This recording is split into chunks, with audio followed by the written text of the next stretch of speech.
Hello, everyone. I'm Rose, and let me share my story with you. My mother in law, Sherry, used to be a different person, not the vain and shallow woman she is now. This change occurred later in her life, or at least that's what my husband Dylan believes. Growing up, Dylan and Sherry didn't have a lavish lifestyle. They led a modest life together after Dylan's father passed away when he was just 4 years old. Sherry took on the role of the breadwinner, and they've lived a simple life until Dylan secured a great job after college. Dylan is a remarkable and kind man, not just because he's my husband. He earned a full scholarship to medical school and became a doctor. Despite his success, Dylan remained humble. However, Sherry's life took a turn for the luxurious. Now, let me clarify. I don't have a job for reasons I'll discuss later, but that doesn't mean I am poor or dependent on others. Unfortunately, Sherry got the wrong impression of me when we first met. Whether it was my clothes or mannerisms, something repelled her. On our first encounter, she said, "Dylan, is this the girl you've been raving about? She's so plain and average. Why would you choose someone like her? Does she even have a job?" My name is Rose, and no, I don't have a job. However, Sherry assumed that meant I was planning to trap her son and drain his money. She labeled me as a gold digger and a parasite, making baseless assumptions about my character. Dallin defended me, but the argument escalated and we decided to leave. During our journey home, Dylan apologized for his mother's behavior, acknowledging that she had crossed a line. He reassured me, saying his mom no longer knows how to act like a sane person. Although her words hurt, Dylan asked me not to mind them. Yet I couldn't shake the feeling that being comfortable around Sherry might be a challenge. After all, she's the only parent Dylan has left. I decided to step back. We don't have much extended family, and completely cutting her off isn't feasible. I won't push you to be friends with her, but can you at least be civil around her? I can act respectfully towards your mom, Dylan, but I doubt she'll reciprocate. Don't worry, Rose. I'll keep her in check. If she crosses the line, we can consider reducing contact. I love my mom, but I love you too. I won't let her harass you for no reason. I was skeptical about my relationship with Sherry. Dylan assured me he'd stand up for me, but I still felt uneasy. Dylan and I got married 3 years after we started dating. We had a court wedding due to financial constraints.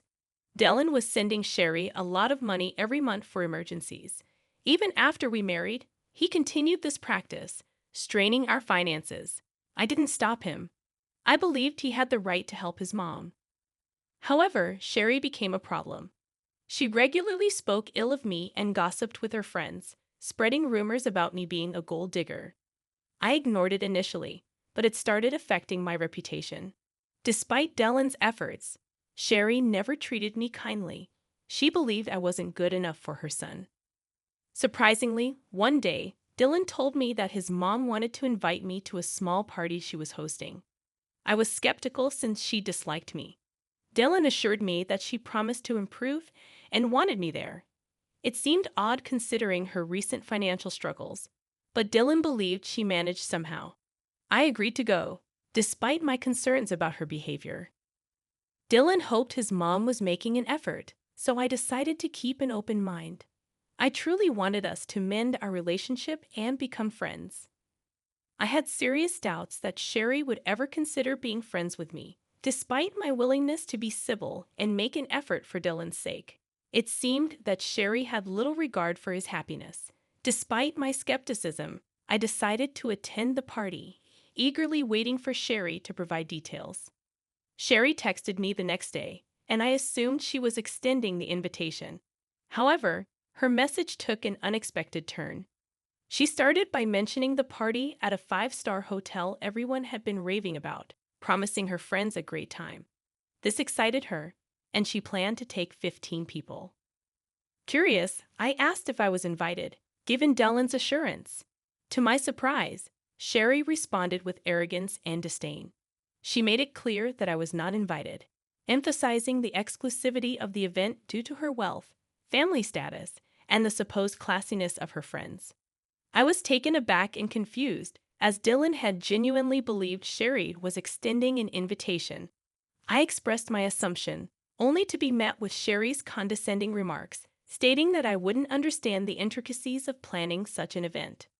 I decided to maintain my dignity, acknowledging her message and clarifying that I wouldn't attend if I wasn't wanted. Sherry reiterated her stance, emphasizing her class and status, while I resisted the urge to respond with anger. Disappointed and hurt, I chose not to share this with Dylan. Instead, I patiently waited for the day of the party. Sherry, oblivious to the emotional impact of her actions, sent me a picture showcasing her and her friends in designer outfits, flaunting their status on social media. I refrained from responding, choosing to focus on my work and patiently await the unfolding of events. After about 3 hours, I received a call from my dad, and here's a confession for you all. My dad owns the hotel where Sherry was hosting her party. Sherry had no clue about this. 3 years ago, I inherited a substantial amount from my grandfather, which I invested in my dad's business. Now, I receive a share of the profits from the hotel and other family-owned businesses. Despite coming from a well-off family, I prefer not to broadcast it, and that's why Sherry was unaware of my background. She also had no idea about the high cost of the 5-star hotel and its restaurant. Sherry let her friends order without checking the menu or prices, resulting in a hefty $2,000 bill. This turn of events was the perfect opportunity for revenge. My dad called me to inform me that Sherry was at the hotel, having amassed a $2,000 bill. She was now asking for a 50% discount, claiming she was short on cash. My dad sought my advice, as Sherry's party had been rude and entitled, upsetting the staff. As expected, I shared my frustration with my dad, recounting how Sherry had boasted about the party to mock me for not being invited. The irony was not lost on me, given that she couldn't even afford the party she was flaunting. My dad expressed his understanding of the situation and shared the challenges faced by his staff due to Sherry's behavior. I saw an opportunity for revenge and suggested making Sherry and her team wash the dishes, clean the entire kitchen and the floor, given their insulting behavior. I wanted to extend this revenge to include Sherry's team, who had also mistreated our staff. If Sherry tried anything foolish, my dad could call the cops on her. My dad laughed at the suggestion, giving it a big thumbs up. He even offered to share pictures of the event. It seemed like the perfect chance to turn the tables and teach Sherry a lesson about humility and respect. When it happened, I would have relished seeing Sherry face the consequences of her actions. My dad promised to follow my suggestion and hung up. An hour or so later, he sent me pictures of Sherry and her friends washing dishes and wiping the floor at our restaurants. Dad also shared that when Sherry saw him as the restaurant owner, she looked relieved. She began telling him that she knew the owner and they would get out of the situation. To her surprise, Dad instructed her to clean his restaurants. She was dumbstruck for a while, and when she started to protest, Dad reminded her that since she didn't consider me family, he didn't consider her family either. It was a hilarious turn of events, and though I wished I was there, I did get some good pictures. After a while, Dylan came home looking visibly upset. I could tell he had heard from Sherry about what happened, and I knew she must have given him a twisted account of the events. He approached me, questioning what he'd heard about my dad making his mom clean the restaurant dishes. I explained to Dylan that it was the usual norm for us in such situations. Sherry had gone to our restaurant, racked up a $2,000 bill, claimed she didn't have more than $1,000, harassed our staff, and her party had been a nightmare. I believe this punishment was fitting. Dylan seemed surprised and questioned who Sherry had taken with her and what they ordered. I informed him that she took 15 people, and they ordered a lot, especially the fancy items. He expressed disbelief, as Sherry had told him she was taking only 4 people and had invited me, but I declined. I clarified that things didn't happen that way, and I showed him the text messages from Sherry. Dylan requested the bills and asked me to show him the texts, wanting to understand the situation better. I showed Dylan all the texts, and my dad sent him the bills. I also presented some pictures to illustrate the scale of Sherry's party. Dylan grew extremely mad when he saw everything. He called Sherry, asking her what was wrong and why she hadn't told him the full story. Sherry claimed she only mentioned being short of cash, and I must have given him a different story to sabotage her. Dylan confronted her, pointing out that she declined my invitation and insulted me by saying I wasn't classy enough for her. Sherry tried to brush it off as a harmless joke, but Dylan wasn't buying it. He questioned her spending thousands of dollars taken from him on friends while insulting his wife. He called her out for her actions, stating that spending $2,000 on food and drink wasn't a small matter.